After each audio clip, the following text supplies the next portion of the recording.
Welcome back to the Chad DiMera Channel. The summer heat is nothing compared to the absolute fire days of our lives is bringing us right now. We have 5 massive, earth-shattering shocks coming our way in the newly released July Sweeps preview, and I am here to break down every single twisted detail for you. Let's start with the literal fireworks. The whole town gathers in the square for the 4th of July, and Abe Carver is celebrating with the love of his life, Lexie Carver. But here's the kicker. Lexie is hiding a terrifying secret.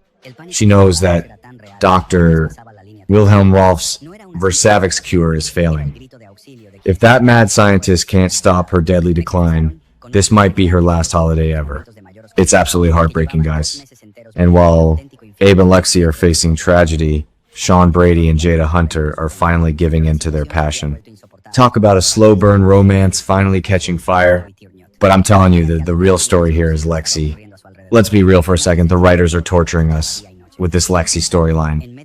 Do you remember back in 2012 when she originally died from that brain tumor caused by the toxic gases in the DiMera tunnels? Abe was completely broken. Now, EJ DiMera plays God, brings her back in a resurrection pod, and gives Abe false hope, only for the science to fail. That is pure, vintage DiMera cruelty. EJ claims he did it for family, but I think this was a huge mistake because you don't mess with the natural order without paying a heavy price. Lexi is suffering in silence to protect Abe's happiness on the 4th of July, which is such a classic, selfless Lexi move. But how long can she hide the lethal side effects?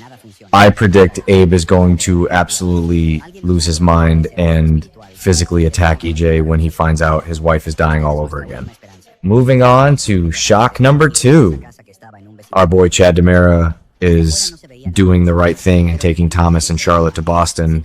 He promised Jack and Jennifer Devereaux that the kids would spend time with them this summer, and honestly, getting those kids out of Salem's toxic wasteland is the best parenting move Chad has made in years. Plus, it gets them far away from Kat Green and her web of lies. But you won't believe what happens next. With the kids safely in Boston, Chad has way more free time to heat up his budding romance with Belle Black. And more importantly, they are diving headfirst into the mystery of Stefano DiMera's cursed chess set. We know the pawn piece is missing, and Marlena Evans is completely freaked out. She has a terrible gut feeling about this, and honestly, when does Marlena's intuition ever steer her wrong?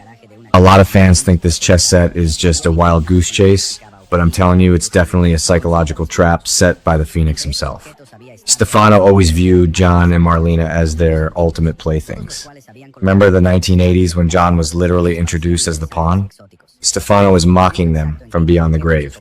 Marlena wants Chad and Belle to drop the investigation, but these 2 legacy characters are too stubborn to quit. They are going to keep gathering clues, and I strongly theorize they are going to uncover a sleeper agent right here in Salem. Who is the new pawn? Is it Paul Narita? Is it Belle herself? Whatever it is, Stefano's posthumous plot twist is going to rock the Black and DiMera families to their core. I am so here for Chad and Belle teaming up. What a gorgeous, unexpected power couple for the Chad DiMera Channel to root for. Now brace yourselves for shock number 3, because EJ DiMera is spiraling totally out of control. Kat Green is playing a highly dangerous game. She is using EJ's magnetic attraction to her advantage, secretly gathering intel for the ISA. But EJ is hiding a massive, toxic secret. We are talking about DiMera Pharmaceuticals and a bad batch of Coraceal pills laced with arsenic. That's crazy. EJ literally buried these toxic pills on Smith Island, and now it looks like the tainted water supply is exactly what poisoned Holly Jonas. EJ is desperately trying to cover up his monstrous crimes, but his own son, Johnny DiMera, is getting caught in the crossfire. Johnny's going to have to make some agonizing choices. Will he protect his father's empire, or will he burn it to the ground to save Salem? I passionately defend Johnny because he is nothing like his father. He wants to build a clean legacy, but EJ is dragging him into the mud. And Johnny already has enough on his plate. Chanel Dupree DiMera is facing some brutal days ahead with her chemotherapy. The sweeps preview teases a terrifying pregnancy-related emergency for Chanel. It is gut-wrenching to watch this young couple suffer.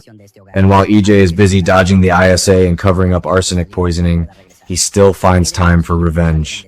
The preview reveals Kristen DiMera is finally getting kidnapped. We all know she orchestrated that hit on Johnny using Sophia Choi. EJ is not going to let his sister get away with nearly killing his son. I hope EJ locks Kristen in the secret room and throws away the key. She absolutely deserves it. Let's pivot to shock number 4, which is pure baby mama drama. Kelsey Kiriakis is going to suffer a severe medical crisis at the hospital. And this time, it is not a false alarm or a financial scam cooked up by Joy Wesley. This is a real terrifying emergency. Naturally, this terrifying situation is going to force Joy and Alex Kiriakis to bond on a very deep emotional level. They are going to be clinging to each other, praying for their daughter's survival. And where does that leave Stephanie Kiriakis? Completely out in the cold. Stephanie is going to feel incredibly left out, and she is going to be consumed by paranoia that Alex is falling back in love with the mother of his child. Alex has deep abandonment issues from Angelica Devereaux, so he is going to fiercely protect Kelsey, leaving his wife in the dust. What do you guys think? Is Joy going to use this medical crisis to dig her claws into Alex permanently? Absolutely. Joy is a master manipulator, just like her parents, Craig and Nancy. Stephanie is already suffering from severe PTSD after being kidnapped by Owen Kent, and her recent misfire with that gun proves she is not in her right mind. Now she has to sit on the sidelines and watch her husband play happy family with his ex.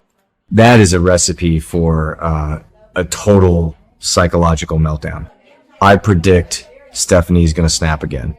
She might even turn to Jeremy Horton or Tate Black for comfort, completely blowing up her marriage to Alex. This love triangle is a ticking time bomb, and the explosion is going to be spectacular. Finally, we reach shock number 5, and it is a double dose of heartbreak. Gabby Hernandez is desperate to repair her shattered relationship with her daughter, Ariana, but Ari is not making it easy. Thanks to Gabby bribing Liam Saleko to leave town, Ari is completely disgusted. Gabby's toxic, controlling nature has finally cost her the one person she loves most. I think Gabby is going to be frozen out of Ari's life for a very long time, and honestly, it's karma. Meanwhile, Sarah Horton and Brady Black are getting closer as they investigate the drug mystery. They even profess their love for each other. But here's the dramatic cliffhanger. A huge part of Sarah is still magnetically drawn to Xander Cook. The eternal bond between Sarah and Xander is a force of nature. Brady is just a safe harbor, but Xander is her true soulmate. I guarantee Sarah is going to betray Brady before the summer is over. Keep it locked right here on the Chad DiMera channel for all the latest updates.